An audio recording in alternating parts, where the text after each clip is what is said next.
Hello students. तो next class, पिछले class में हम लोगों ने रेसिडेंशियल स्टेटस हमने कंप्लीट कर लिया था। आज उसके पिछले क्लास में मैंने आप लोगों को कुछ टैक्स लायबिलिटी वाले क्वेश्चंस बताए थे और एग्जेम्प्टेड वाली सारी बातें बताई थी। तो उसके एक क्वेश्चन भी मैंने करा दिया था। लंदन वाला एक क्वेश्चन था मिस्टर रमेश वाला, कि हमने देखा था कि मिस्टर रमेश ऑर्डिनरी होता तो टैक्स देता कि कितना टैक्स देता, कि कौन कौन से इनकम पे टैक्स देता। नॉट ऑर्डिनरी रेसिडेंट होता तो कौन कौन से इनकम पे उसको टैक्स लगता है इंडिया में, और नॉन रेसिडेंट होता तो उसको इंडिया में कौन कौन से इनकम पे टैक्स लगता। हम टैक्स निकालने बैठे हैं, इंडियन टैक्सेशन सिस्टम पढ़ रहे हैं, हम कोई अमेरिकन टैक्सेशन सिस्टम नहीं पढ़ रहे। हमको इंडिया से मतलब है। हमको ये देखना है कोई भी बंदा अगर इंडिया में कोई पैसा कमाता है तो उसको टैक्स लगता है कि नहीं लगता है। ठीक है, तो मैंने कुछ कॉन्सेप्ट बताया था, फिर से मैं एक बार फिर से रिपीट कर दे रहा हूं। तो मैंने क्या सिखाया था आप लोगों को कि कोई भी बंदा, चाहे वो ऑर्डिनरी हो, नॉट ऑर्डिनरी हो, नॉन रेसिडेंट हो, जब इंडिया के एटमॉस्फेयर को यूज करेगा, कोई भी बंदा हो, चाहे वो ऑर्डिनरी हो, नॉट ऑर्डिनरी हो या नॉन रेसिडेंट हो, अगर इंडिया के 100% एटमॉस्फेयर और रिसोर्सेज को यूज करता है तो उसको टैक्स देना ही पड़ता है, चाहे वो दुनिया के किसी भी कोने में रहे, कोई भी उसका रेसिडेंशियल स्टेटस क्यों ना हो। और वो एटमॉस्फेयर यूज कैसे करता है, ये तीन चीजों से पता चलेगा। कोई भी इनकम की तीन चीजों से पता चलेगा: अराइज, एक्रूड एंड रिसीव्ड। मतलब अराइज मतलब उदय होना, एक्रूड मतलब कमाना, और रिसीव मतलब प्राप्त करना। ये तीनों काम, ये तीनों के तीनों काम या तीनों में से कोई एक भी काम अगर इंडिया में हो जाता है तो समझ जाओ उसका एटमॉस्फेयर यूज हो गया। ये मैंने सिखाया था आप लोगों को। और एक मैंने सिखाया था एक बात कि जो टैक्स लगता है, ऑलवेज टैक्स लगता है, tax on first moment of income. First moment of income, कभी भी जो टैक्स लगता है वो इनकम के फर्स्ट मोमेंट पे लगता है, पहले मोमेंट पे लगता है। एक बार इनकम मिला मतलब पहली बार आप, फर्स्ट मोमेंट का मतलब क्या होता है, आपने काम किया और आपको पैसा मिला, वो फर्स्ट मोमेंट है। अब आप उस पैसे को कहीं भेज रहे हो, अपने फैमिली को भेज रहे हो, अपने रिश्तेदारों को भेज रहे हो, किसी को गिफ्ट कर रहे हो, तो वो सब चीजों पे टैक्स नहीं लगता। टैक्स जो लगता है वो किस पे लगता है, फर्स्ट मोमेंट ऑफ इनकम पे लगता है, कि इनकम फर्स्ट टाइम कहाँ रिसीव हुआ। अगर आप बिजनेस कर रहे हो तो आपको किसी प्रकार का इनकम हुआ है तो वो फर्स्ट मोमेंट ऑफ इनकम कहलाता है। आया बात समझ में? तो फर्स्ट मोमेंट ऑफ इनकम पे क्या लगता है, टैक्स लगता है। ठीक है, तो ये बात याद रखिएगा आप कि कभी भी एक इनकम पे दोबारा टैक्स नहीं लगता, केवल एक ही बार टैक्स लगता है, बार बार टैक्स नहीं लगता है। ये चीज आप हमेशा याद रखिएगा। ठीक है, तो ये हुआ अपना, ये बात मैंने सिखाया था। चलिए, तो मैंने बोला था कि ऐसा कोई भी बंदा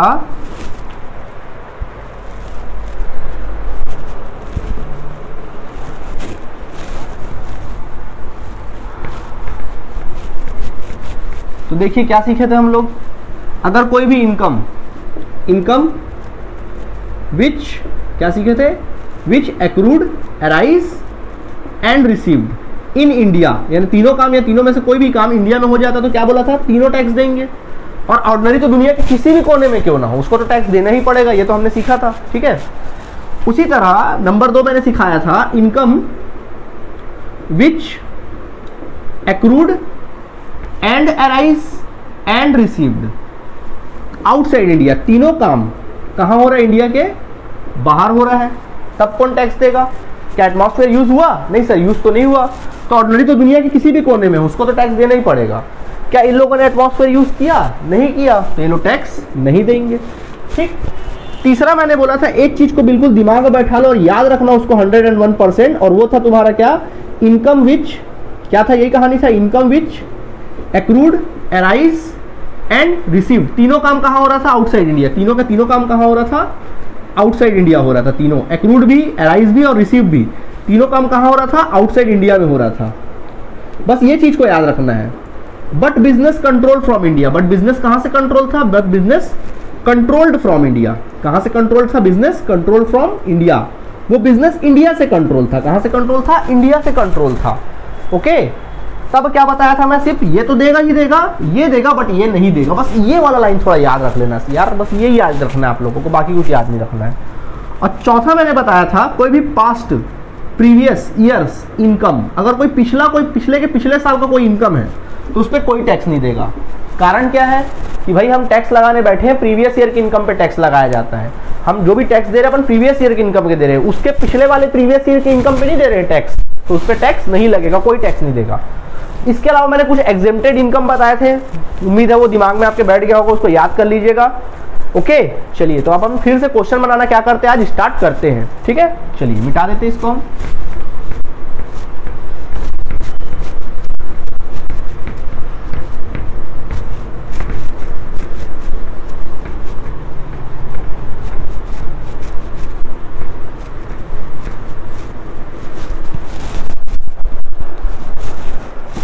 तो अपन फिर से क्वेश्चन में आ जाते हैं।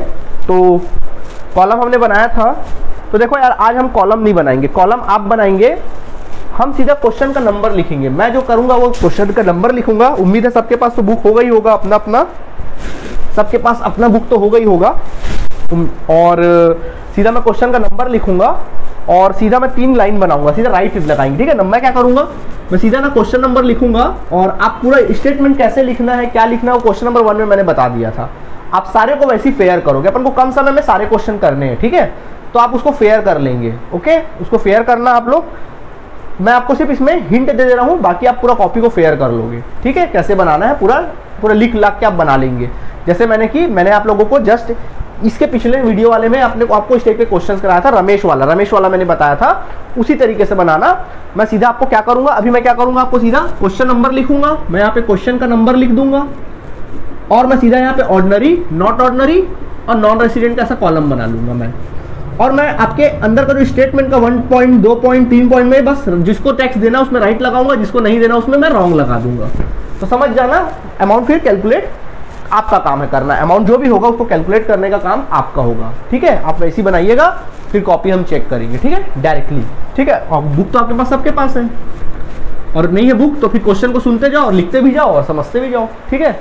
चलो स्टार्ट करते हैं। ओके, मैंने आप लोगों को बतला दिया था क्वेश्चन नंबर, इसमें मैंने बताया था आपको क्वेश्चन नंबर, देखें रेसिडेंशियल स्टेटस का क्वेश्चन नंबर मैंने 9 10 तक कंप्लीट करा दिया था, 11 तक मैंने कंप्लीट करा दिया था। 11 की तरह ही बनाना है सारे क्वेश्चंस को, वैसे ही बनाना है, देख लेंगे आप सभी। चलिए तो अपन आगे काम स्टार्ट करते हैं। देखिए मोहन 12 नंबर क्वेश्चन होगा, क्वेश्चन नंबर 12 है, क्वेश्चन नंबर 12 है, मोहन वाला क्वेश्चन है। देखो कह रहा है इस क्वेश्चन में following are the income of Mohan, ये सारे मोहन की इनकम है।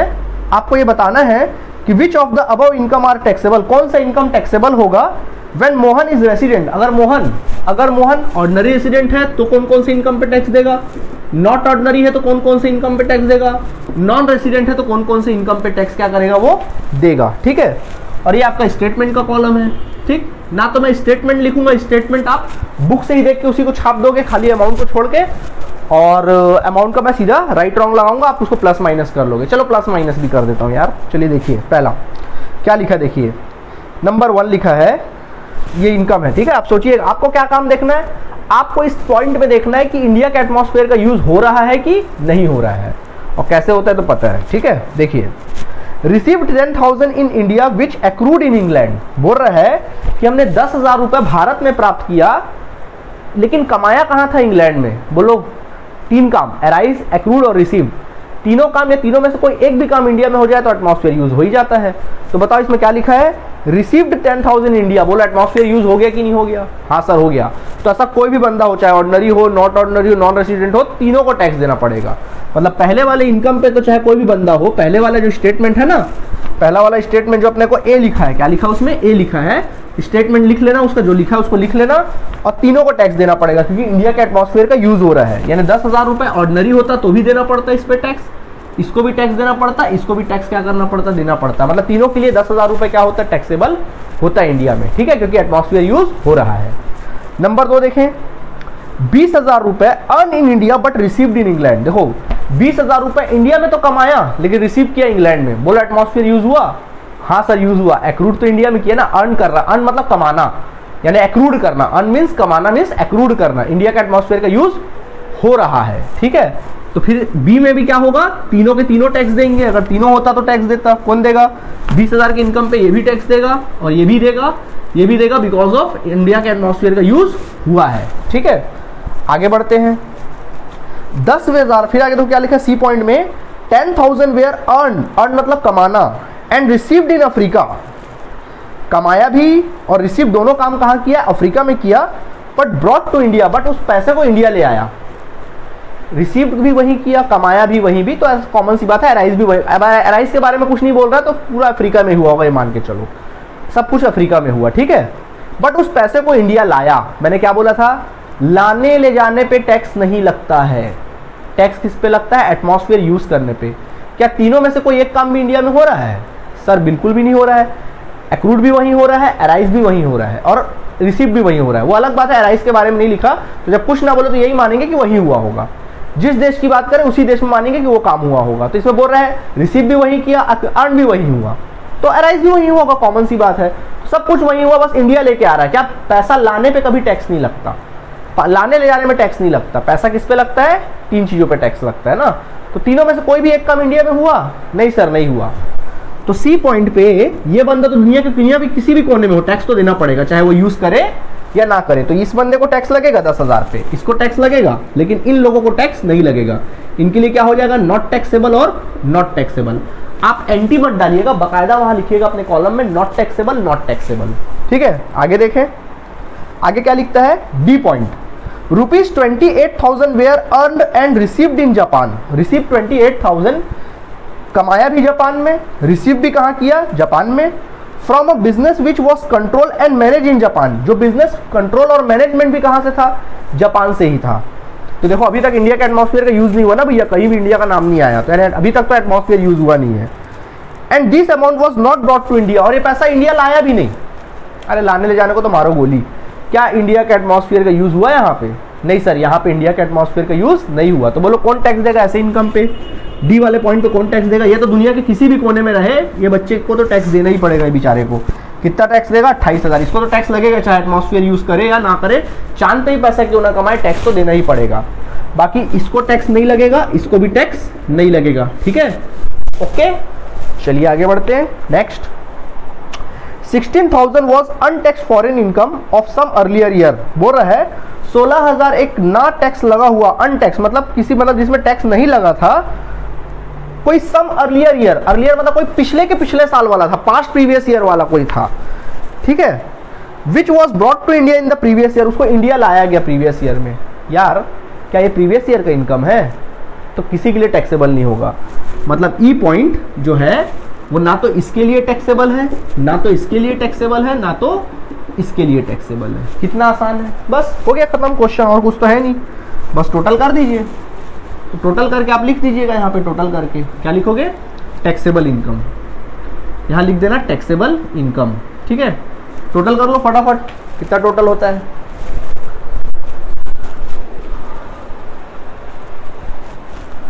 टोटल कर लीजिए फटाफट, 20, 20, 10, 30, 30, 30, 40, 40, 40, 40, 40, 68,000 आएगा क्या? ये आगे 68,000, पहला आंसर आएगा 68,000। अच्छा, इसमें तो टैक्सेबल नॉट टैक्सेबल ही लिखा है। इसका हो गया 30,000 और इसका हो गया 30,000, बस हो गया। आई बात समझ में? बिल्कुल सिंपल है। ठीक है, इस तरह से, तो इस तरह से आप क्या कर सकते हैं, बना सकते हैं। ठीक है, लिख लिए होंगे उम्मीद है, बाकी आप पूरा फेयर कर लेंगे अच्छे से, रफली बता दे रहा हूं।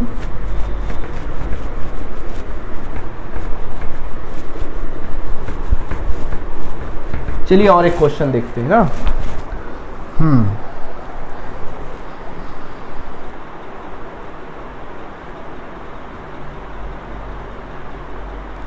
क्वेश्चन नंबर 13 जो है हनुमान प्रसाद वाला आईएमपी है और आपके लिए होमवर्क है। उम्मीद आप ट्राई करेंगे और हमको बना के दिखाएंगे।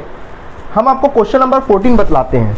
चलिए हम आपको क्वेश्चन नंबर 14 बतलाते हैं। ओके, तो 14 नंबर हम आपको बतलाते हैं, देखते हैं क्या लिखा 14 में, समझिएगा। देखिए क्या लिखता है, Indian citizen mister doctor Dinesh, government employee. Doctor Dinesh जो है वो कौन से इंप्लॉय है, गवर्नमेंट इंप्लॉय है। गौर करना, कैसे इंप्लॉय है, गवर्नमेंट इंप्लॉय है, सरकारी है, यानी इंडियन गवर्नमेंट के क्या है, वो इंप्लॉय है डॉक्टर दिनेश। और सिटीजन भी कहाँ के हैं, इंडिया के हैं। ठीक है, होने तो उससे कुछ खास फर्क पड़ता नहीं है, लेकिन गवर्नमेंट इंप्लॉय से थोड़ा ज़्यादा फर्क पड़ता है। गवर्नमेंट इंप्लॉय का तो फर्क पड़ेगा, देखते हैं। तो देखिए, तो मिस्टर जो दिनेश है, आईएमपी क्वेश्चन लगा लीजिएगा इसको, 14 नंबर को, doctor Dinesh, Indian citizen doctor Dinesh government employ has the following taxable income for the previous year 2019 and 20। आपको 19-20 के लिए निकालना है। अब देखिए नंबर 1 क्या लिखा है, क्वेश्चन नंबर 14 में डाल दे रहा हूँ और मैं बस वही काम करूंगा, स्टेटमेंट लिखूंगा यहाँ पे और सीधा आपको पॉइंट बताते जाऊंगा। ठीक है, देखिए नंबर 1 पॉइंट यहाँ नंबर 1 में दिखा है, तो नंबर 1 स्टेटमेंट क्या कहता है देखिएगा, income from salary received in foreign country for services computed rendered in that country. बोल रहा है कि income from salary received in foreign country, income from salary हुआ, रिसीव भी कहाँ किया, फॉरेन कंट्री में किया। क्या यहाँ पे इंडिया का नाम आया, बोलोगे सर इंडिया का नाम नहीं आया। क्या एटमॉस्फेयर यूज हुआ, सर नहीं हुआ। तो टैक्सेबल किसके लिए होगा? आप कहेंगे टैक्सेबल किसके लिए होगा? सिर्फ ऑर्डिनरी के लिए होगा, इसके और इसके लिए नहीं होगा। बट हम बोलेंगे इसके और इसके लिए होगा। और मैं बोल रहा हूँ एटमॉस्फेयर यूज हुआ है। बोलोगे सर क्या मजाक कर रहे हो, आप हमको कंफ्यूज कर रहे हो। अरे भाई कंफ्यूज नहीं कर रहे, आपके कंफ्यूजन दूर कर रहे हैं। कैसे? सुनो क्या लिखा है, income from salary received in foreign country for services and rendered in that country. Services भी वही दिया, सर्विसेज भी क्या किया? वही दिया है, और रिसीव भी वही किया है। सब कुछ तो वही हो रहा है। सर काहे के लिए मजाक कर रहे हो? बेटा अराइज इंडिया से हो रहा है सैलरी। पूछो कैसे? क्वेश्चन के शुरुआत में लिखा है कि ये गवर्नमेंट इंप्लॉई है। कैसा इंप्लॉई है? गवर्नमेंट। तो इसका सैलरी कहां से जा रहा होगा? इंडिया से ही तो जा रहा है। तो एटमॉस्फेयर यूज हो गया कि नहीं हो गया? तो चाहे वो बंदा ऑर्डिनरी हो, नॉट ऑर्डिनरी हो, नॉन रेसिडेंट हो, टैक्स तो उसको देना ही पड़ेगा। आया बात समझ में कि नहीं आया? क्योंकि वो गवर्नमेंट इंप्लॉई है, उसकी भले वो सब कुछ इंडिया का एटमॉस्फेयर यूज नहीं हो रहा है, रिसीव भी वही कर रहा है, अराइज भी सॉरी रिसीव भी वही कर रहा है, रिसीव अक्रूड भी वही कर रहा है, रिसीव भी वही कर रहा है, लेकिन अराइज तो इंडिया से हो रहा है ना। आई बात समझ में? पैसा जा तो उधर तो इंडिया से हो रहा है ना। इनकम जो आ रहा है वो कहां से आ रहा है? इंडिया से आ रहा है। उसके पास फर्स्ट इनकम जो आ रहा है इंडिया से आ रहा है, इस वजह से। ठीक है, आगे agriculture income from agriculture land situated in Pakistan. Agriculture income हुआ और उसका लैंड जो सिचुएटेड था वो कहाँ था? पाकिस्तान में था। अगर एग्रीकल्चर इनकम इंडिया के लैंड से होता तो क्या हो जाता है? ये एग्जेम्प्ट। लेकिन ये पाकिस्तान से हो रहा है, तो पाकिस्तान में उसका लैंड है, वहां से एग्रीकल्चर इनकम हो रहा है। तो भाई फॉरेन में अगर उसका जमीन है और वहां से एग्रीकल्चर इनकम होता है तो टैक्सेबल होता है। अब किसी बंदे का फॉरेन में जमीन है तो कोई छोटा मोटा आदमी तो होगा नहीं भैया, ठीक है, तो टैक्स तो देना पड़ेगा। और अगर फॉरेन एग्रीकल्चर इनकम अगर फॉरेन से हो रहा है तो उस पर आपको टैक्स लगता है। तो agriculture income from agriculture land situated in Pakistan, तो ये टैक्सेबल हो गए, तो कंफर्म हो गया। अब एक बात बताओ, क्या इस क्वेश्चन में कहीं भी इंडिया का नाम आया? बिल्कुल भी इंडिया का नाम नहीं आया, मतलब एटमॉस्फेयर यूज नहीं हुआ है। तो इंडिया का एटमॉस्फेयर यूज नहीं हुआ है। तो नंबर 2 वाले पॉइंट पे ये तो टैक्स देगा ही देगा। कितना रुपए? 20,000 है। 20,000 पे ये तो टैक्स देगा, बट ये लोग टैक्स नहीं देंगे, नॉट टैक्सेबल डाल देना यहाँ पे, ठीक है। अब मैं डैश कर दिया हूँ। Number 3 dividend gross. Gross net उससे कोई मतलब नहीं अपन लोग को ना। ग्रॉस से ग्रॉस लिखा रहा है, नेट लिखा रहा है, इससे आपको कोई वास्ता नहीं। Dividend gross by Indian company payable outside India. बोल रहा है कि डिविडेंड इंडियन कंपनी से मिला है। बोलो क्या इंडिया के एटमॉस्फेयर का यूज हुआ? सर हुआ तो इंडियन कंपनी है, बट मैंने क्या सिखाया है कि इंडियन कंपनी से किसी प्रकार का डिविडेंड मिलता है वो क्या होता है? एग्जेम्प्ट होता है। क्या होता है वो? एग्जेम्प्ट होता है। तो क्या हो जाएगा यार, ये नंबर 3 वाला पॉइंट क्या हो जाएगा? एग्जेम्प्ट हो जाएगा, क्योंकि वो एग्जेम्प्ट होता है ना। सीखे थे ना, नहीं याद करे होगे तो देख लो, यहाँ पे क्या लिख देना? टैक्स एग्जेम्प्ट, टैक्स एग्जेम्प्ट, ये तीनों के लिए क्या हो जाएगा? एग्जेम्प्ट हो जाएगा, ठीक है। Okay, next income from transfer a long term capital asset situated in India. एक बहुत बड़ा लॉन्ग टर्म कैपिटल एसेट्स है, मतलब कोई जमीन वमीन जायदाद वगैरह होगा, उसको बेचा, उसमें कुछ प्रॉफिट हुआ, जो कि कहाँ सिचुएटेड था? इंडिया में। बोलो एटमॉस्फेयर यूज हुआ कि नहीं हुआ? भाई सरजमी तो इंडिया है ना, हो गया एटमॉस्फेयर क्रिएट, ठीक है। 20,000 कौन कौन टैक्स देगा इस पे? नंबर 4 वाले टैक्स पे तीनों टैक्स देंगे ना, क्योंकि भाई इंडिया का एटमॉस्फेयर का यूज हो रहा है। कितना रुपया है? 20,000 रुपए। तो 20,000 पे ये भी टैक्स देगा, ये भी टैक्स देगा, ये भी टैक्स, क्योंकि प्रॉपर्टी कहाँ पे सिचुएटेड थी? इंडिया में। तो इंडिया का एटमॉस्फेयर का तो यूज हो गया, ठीक है। आगे देखें, interest earn and received in England. Interest कमाया और रिसीव भी कहाँ किया? इंग्लैंड में। फ्रॉम बैंक डिपॉजिट देयर, और वही बैंक में क्या कर दिया? जमा भी कर दिया। क्या एटमॉस्फेयर यूज हुआ? नहीं सर, एटमॉस्फेयर तो यूज नहीं हुआ। तो सिर्फ कौन टैक्स देगा फिर इस पे? ये टैक्स देगा, बट ये दोनों टैक्स नहीं देंगे। आई बात समझ में? चलो टोटल करके देख लो, आंसर आ रहा है कि नहीं आ रहा है, चेक करेंगे। टोटल कर लीजिए, टैक्सेबल इनकम लिखेंगे, टोटल टैक्सेबल इनकम। तो टैक्सेबल इनकम क्या क्या हो जाना है वो देख लेते हैं अपन लोग, ठीक है। चलिए टोटल करते हैं 50,000। चलो ऐसी कर देते हैं, 50 पर 70 70 और 70 70 80 90 95,000। पहला वाला शायद 95,000 आएगा। चेक करिए, आंसर आया, बिल्कुल आंसर आ गया पहला वाला। दूसरा वाला भी आंसर आ गया, और हमारा तीसरा वाला भी क्या हो गया? आंसर आ गया, ठीक है। तीनों आंसर आ गया, ओके। तो इस प्रकार से हमारा आंसर क्या हो गया? आ गया, ठीक है। आगे का क्वेश्चन मैं चाहता हूं कि आप बनाएं, आप कोशिश करें और बनाएं। आंसर तो आपके सामने लिखा ही हुआ है, ठीक है। तो चलो मैं बोलता हूं, आपको बनाना है क्वेश्चन को, ठीक है। तीनों कंडीशन में आप लोगों को बनाना है। क्वेश्चन नंबर 15 जो मिस्टर प्रसाद वाला क्वेश्चन है वो आपके लिए होमवर्क है। क्वेश्चन नंबर 16 जो अमरनाथ वाला क्वेश्चन होगा वो आपके लिए होमवर्क है। 17 जो है दर्शन, मिस्टर दर्शन वाला क्वेश्चन होगा वो आप लोगों के लिए होमवर्क है। क्वेश्चन नंबर 18 मिस्टर अशोक वाला क्वेश्चन होगा, वो आप लोगों के लिए होमवर्क है, ठीक है। बाकी 19, 20 और 21 हम आपको बताएंगे नेक्स्ट क्लास में, ओके। तो तकरीबन 18 तक का हमारा क्वेश्चन आप अगर बना लेते तो कंप्लीट हो जाएगा। तो आज के लिए स्टूडेंट इतना काफ़ी है, इसको कंप्लीट करिए। उम्मीद है, और उम्मीद क्या, मुझे यकीन है कि आप इस क्वेश्चन को बहुत आसानी से बना लेंगे, क्योंकि बहुत आसान चैप्टर है। एक बार में हमको 15 नंबर मिलेगा इस चैप्टर से, ठीक है। ओके, तो आज के लिए इतना काफ़ी है। Thank you students.